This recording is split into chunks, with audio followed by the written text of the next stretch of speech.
Hello viewers, you're welcome again today, and then this is Great Father, Great Husband channel.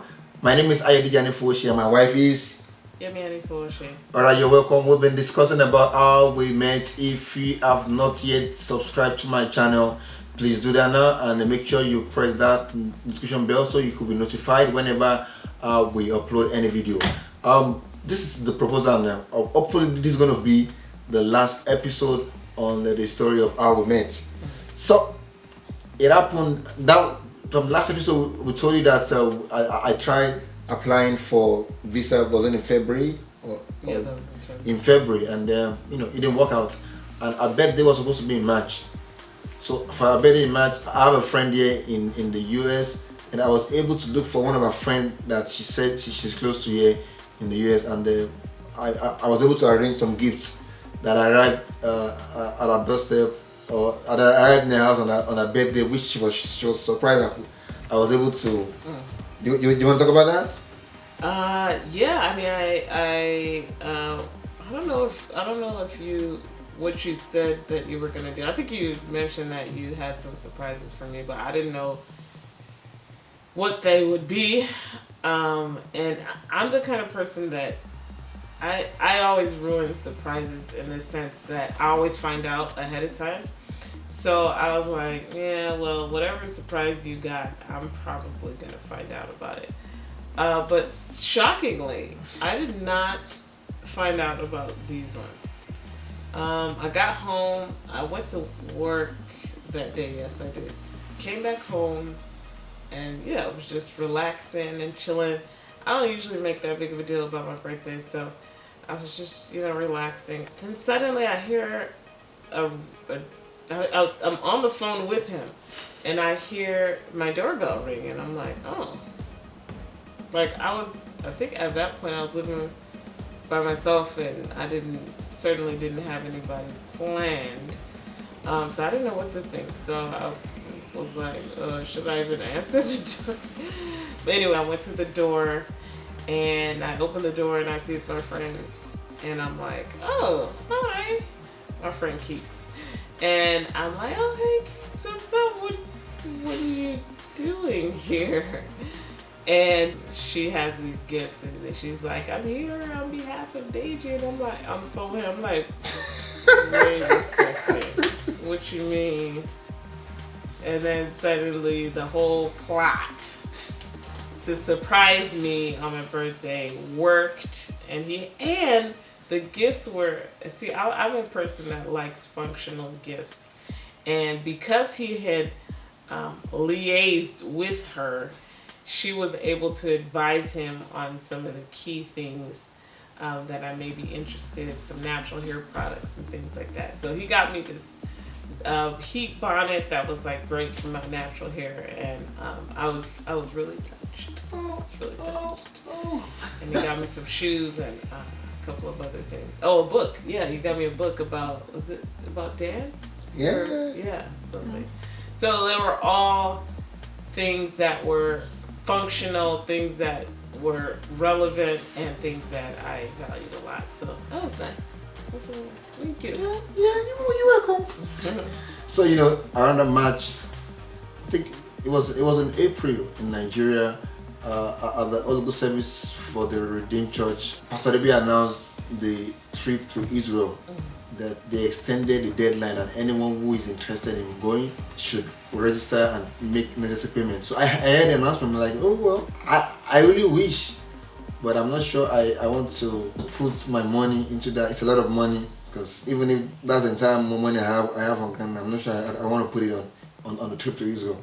I'm like, well, I would have loved, and that went away. Now, to cut long story short, I belong to a group called Pastor's Seed Family. It's a group of pastors' children in the Redeemed Church of God, and I happen to be at that point the HOD for counseling. Was I in counseling after again? I believe it was so counseling. I was the head of department for the counseling department. So many people call me, they fondly call me counselor. So we're supposed to be having a prayer meeting that night, prayer chain. So we were praying, and I got a text from the ESCO group that we're supposed to have a nomination for the best HOD for the year. I'm like, okay. So they asked us to drop names of 3 people that we think, had performed very well that year. They went back some years ago, about 2 or 3 years before then. The same nomination happened, and they happened to be chosen as the best then. So this year came again, and then they had to nominate, and I wasn't even thinking about it. To my surprise, at the end of the day, I was nominated as the best as the best head of department for the year, and then immediately the coordinator, Pastor Lee Kadebo, called sent a message, asked me, do I have a valid international passport? I'm like, yes, it's clean, waiting for a visa. Remember, I just went for my visa interview in February, that I was told that, guy, it's not your time. Now, I got a word from God some years before then that my first trip out of the country internationally was going to be all expense paid. Now, I was almost on my way to the UK before I met my wife for my master's. Because we now met, plans changed, I had to defer my admission. At that time, when I was planning to travel to the UK, I already got 2 people that were trying to negotiate who to pay for my ticket. I didn't ask them. I didn't ask them. They volunteered to pay that. No, tell the other man I'm going to pay. The man was like, no, tell that lady that I've paid for your ticket already, to show you how much God, how far God has blessed me. It was not because of anything, but it was just God's blessing. So I didn't know how this is going to play out, and that's why when you get a prophecy from God, just hold on to it. It's time. It will happen. So, and I was just told that they're going to announce the prize for the people that are being chosen. So I was in the first position. He now told me that the people that won are going to be getting an all expense paid trip to Israel. I'm like, no, wait a minute. The same Israel trip I had on the announcement last month at the Regional Camp. I'm like, no way, that can happen. So I was so happy. So immediately I told my wife, I'm like, wow, this just happened tonight. And she was like, wow. And so what was in mind then? Well, nothing much. I was like, oh, okay, that's great. That's awesome. You'll be going on a trip to Israel. And I didn't really think anything of it. I think I shared it with, I think maybe my pastor's wife at the time. And I don't know who dropped the idea. I shared it with a couple of people, and I said, yeah, I don't know, boy, I never really use the word boyfriend, but we didn't do boyfriend girlfriend. We know that we're going. My friend. Yeah. My friend is going to Israel. I shared it with a couple of people. I'm trying to remember who gave, but anyway, at some point, somebody advised me. They're like, oh, they're going to Israel. You should go. And I'm like, I should go to Israel? And I'm like, oh, I should go to Israel. It's not a bad idea. But at that time, it was already like super short notice. I think at that point, it was just 3 weeks before the trip. And I was like, am I going to be able to squeeze that with work and with everything? But to cut a long story short, I was able to squeeze it in, and we were working it out to, if we couldn't meet in the U.S., we'd just go ahead and meet in Israel. So that's how that all worked out, and yeah. Yeah. So she said she was coming. I was so excited. So mind you, I didn't tell anyone. My friends in Nigeria, I didn't tell them she was coming to the US. I just kept quiet, waiting. And then finally, I got to the US. I got to Israel, and then I don't want to gist about all the stress of getting to Israel. Nigerian airports, I saw I had a very, very terrible experience, but that's another story. That's a story for another day. That's just a story for another day. So we got to Israel, got to my hotel room, everything was set. Of all days, my phone wasn't working well.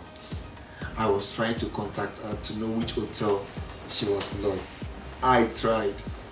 To be honest with you, I know somebody's going to be watching this video now and probably laughing at me.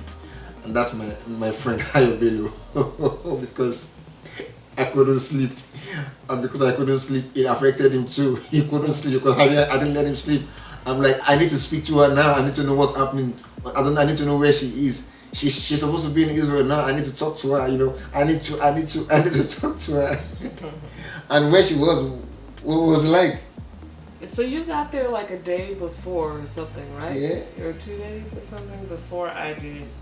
So you guys did you start off in Jerusalem? Or no, did you start off in Tel Aviv. Tel Aviv? Yeah, Tel Aviv. And then you moved to Jerusalem. Jerusalem. Right. I think we did not start off in Jerusalem. We started off in, can't remember. I think we stayed in it wasn't Mount Sinai. It wasn't Mount Sinai. I can't remember where it was. Maybe around Galilee or Nazareth, somewhere around there. So we were there for the first couple of days. So when I got there, I'd already told him, I said, look, you need to come and welcome me at the airport. I'm coming for you. I don't care. He obviously wasn't going to have like a car or anything because we were going as a group, a tour group. So I was like, I don't care how you do it. You need to meet me at the airport. And I knew that that request was maybe a stretch. He did not meet me at the airport, so I was disappointed. Oh, son. Because I'm like, I don't care where you are, you need to come and meet me at the airport. Figure it out. Uber, I don't even know I'm sure Uber was around at that time, but cab it, I don't know, figure it out. He did not do that, but it was understandable because it just wasn't, we weren't set up that way. So I got there, he didn't meet me at the airport, and then I was like, okay, fine, whatever. So we're trying to, get our phones set up and everything, and so then I'm calling him, he's not answering. Calling him, no answer.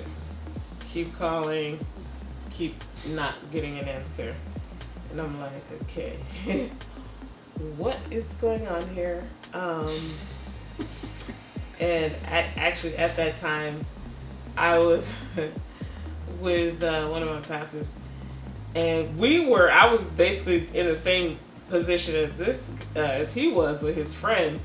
I was with my pastor, and I was like, can I use your phone? And he let me use his international credit.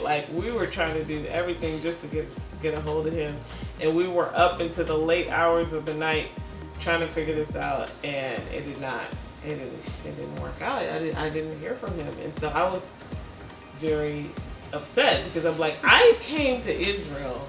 I did not come here for any other reason. I came here for you. You didn't come for the pilgrimage? That wasn't the main objective. My main objective was to meet with you. That was the objective of my trip, and so I was not too happy about that. Did I end up talking to you the next day, or was it 2 days later? It was something.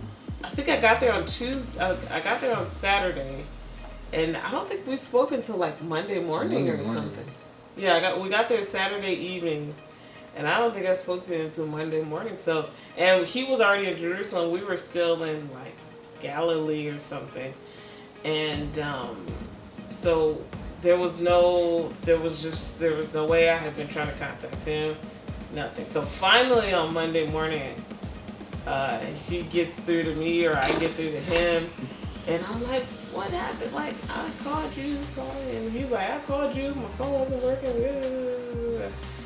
And I think that day I was finally we were going to go to Jerusalem to meet you guys at the hotel that you all were staying in. And I was like, okay, well, I guess we'll see each other soon. Mm-hmm. Okay? Yeah.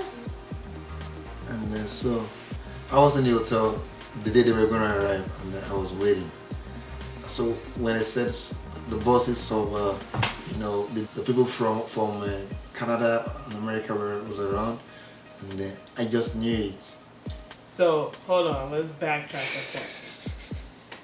I think I told him when we left the hotel, I said, yeah, we're going to be making our way to Jerusalem now, to the hotel. So I had kind of been giving him updates the whole time, and then when I was about to pull up to the hotel, I'm like, oh wait, hold on. I don't think I'm ready for this. Like, I just got nervous and I was like, oh, let me just tell him that we're not here. Because there was a bunch of buses that were all arriving at the same time. So he was like, yeah, is your bus here? And I was like, no, it's not. It's somewhere else. But I knew. I saw our bus parked. So again, there were a bunch of other buses. I saw all the Nigerians. You know Nigerians when you see them. I saw all of them, and I was like, oh no, I don't know what to do, but I know I'm not ready right now. And so I just was like, okay. So everybody started getting off the bus and getting their stuff together, and I just stayed planted in my seat. I'm like, I'm not moving. I'm just gonna stay here. Not getting off this bus. And at some point the bus was fully empty and my pastor's like, what's going on? So I was like, oh, well, I guess I should put on some makeup. So I like put on makeup in the back, And I was busy checking my breath. I swear to God. So at some point, like, I needed to get off the bus, right? Because, the bus driver had to leave. So I'm like, oh, okay. And I'm like, oh no, I don't want to leave. I don't want to get off the bus. So I make my way to the front. And I think I had told him again that, like, yeah, we're not here yet. Like, our bus isn't there yet. So I was like, okay, it's fine. I just told him that we're not here. So I still have more time. I walk down the steps of the bus. I take my first step onto the ground and I see him waiting for me. And I'm like, so I turn around, run back onto the bus because I'm not ready. Because this is actually the first time I'm seeing him after about, 7 months? 7 months? Yeah, because so we met and then for a week. And then it was long distance, from that time on. And so this is technically only my second time seeing him, like, in real life. And so I just wasn't ready. So I ran back on the bus. And then I don't know, he chased after me. I don't know. But, it was awkward. And it was weird. And it was, yeah. And then he, like, gave me a hug, and I was, like, not trying to give him a hug because I was just like, what's going on here? But we figured it out at some point. We got it together. Yeah. So before I left Nigeria to Israel, a pastor's wife told me, this person is Olaoye, she told me, she said, if I don't propose to her before she comes back to the US, if I'm not careful, they will take my wife away from me. I'm like, no one is taking my wife away from me. So when I was living in Nigeria, I had to get a ring. I wasn't even sure of the site. I'm like, let me just get a ring. Let me put a ring on it and make it official, so we could just cross it this order. And so we met that day. And that day I was told that I need to leave, join the boss that brought her. Yeah, a pastor that she came with them, Pastor Nero, asked me to join. So I joined the boss, and then on the following day, that night, I said some things to her. She probably didn't know I was using her to rehearse how I'm going to propose. I didn't even know when or how and where I'm going to propose. So I gave her some stories. I said some things to her that night. She didn't know I was using her to practice how I'm going to officially propose. And how did you feel that night? What was in your mind? I didn't know what he was talking about. I was like, he was saying a lot of stuff, and I was like, oh, okay, that's great. He was saying a lot of deep things and a lot of future-focused things, and I was like, okay, thank you. This is nice to know. But I really didn't know, like, where he was going with it. I did not know that he was rehearsing his proposal to me. I did not know that. But I was just like, so just seeing each other again for the second time. So I was like, okay, was just pouring out his heart, and then I just received that. I was like, oh, thank you. That was really nice and really sweet of you. And that's all I thought about. I didn't think anything of it. She didn't know I was really planning. So I was talking to my brother asked me about Ayobelu, and then he was like, probably you should propose at the dining area where we all eat. I'm like, there's a lot of crowd there. She doesn't like, she can't control that. She wouldn't be able to handle that. She wouldn't like that. She might be shy. I'm like, okay, what should we do? So I just like it. Then let me just carry the ring. So the ring was in my jacket, and guess what? The jacket was with her. So she was busy carrying the ring around. She didn't know. So we finally got to Shiloh. Now, before we got there, we have had several conversations about the names we're going to give to our children. And I remember when we were talking about the names for our male children, we spoke that we're going to give our children Samuel. So we got to Shiloh that day, and then we started the tour. Our pastor was talking to me, so I told him that I was going to propose, but I didn't. I'm trying to figure out where. And I was like, yeah, this should be a good place. I'm like, oh, that's true. So we already got to the top of the hill, and I was like, yeah, this should be a good place. You guys should propose. You should propose to your wife. So I ran. Oh God. That day, if we're going to name the movie that happened that day, it should be Run for Love. So I ran. I got to the bus. The guy in charge was like, what are you looking for? Why are you running? Why are you panting this way? I'm like, I need to get a ring. Like, are you proposing? I said, yes. So he was like, oh, I'm very happy for you. So I got my ring. I ran. So I got there, and we were praying. And before you know it, I was invited to come and repeat the same stories I was reciting throughout the previous night. So, well, what happened is, and like I mentioned before, I don't want to call it an anointing, but I always find out about surprises, and it's actually something that it's not my favorite thing. I like surprises, so but somehow I always seem to just walk in right at the moment that the surprise is being articulated. So what happened was, we were walking together, and then at some point he just started walking faster. He just like ran off, and I was like, what just happened? We were walking and talking, and he just ran off. So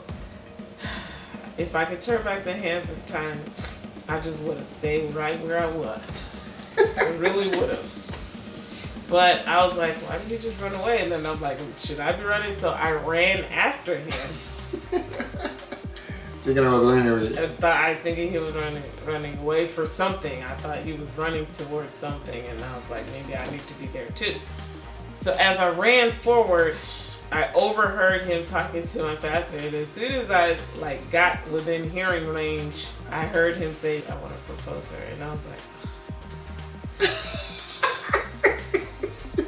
and then I tried to run back. It was too late. I already heard what he was saying. So I already knew it was in the works. I didn't know when, I didn't know how, I didn't know what he was going to do, but I knew that it was about to happen at some point. And so I was like, why do I always have to ruin surprises?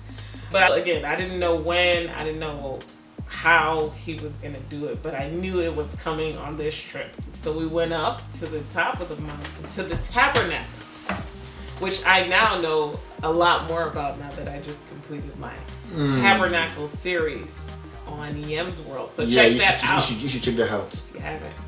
But in the tabernacle, the Shiloh tabernacle, in the very place of the tabernacle. Where Hannah asked God. Where Hannah asked God for Samuel and promised to give him back to God. In that very place, my pastor advised him, he said, that is a place of covenant.